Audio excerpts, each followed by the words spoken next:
Gather 2 pounds of boneless, skinless chicken breasts, seasoned to perfection with 2 tablespoons of Cajun seasoning.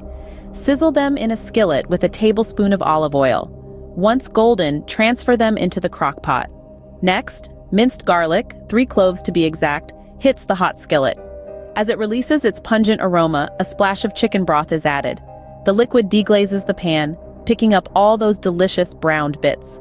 This flavorful concoction is then poured over the chicken in the crock pot, followed by the rest of the quart of chicken broth.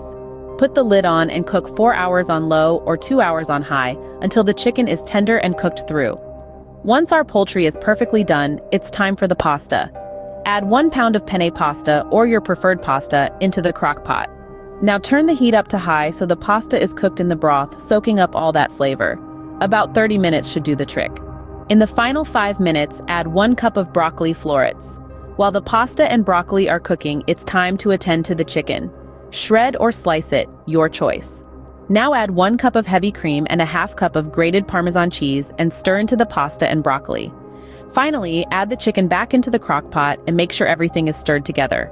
The result? A creamy, dreamy sauce and heated through chicken, seasoned with a touch of salt and pepper.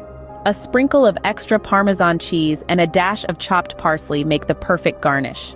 If you enjoyed this video, please like and subscribe to help Magnolia Moon reach 1,000 subscribers.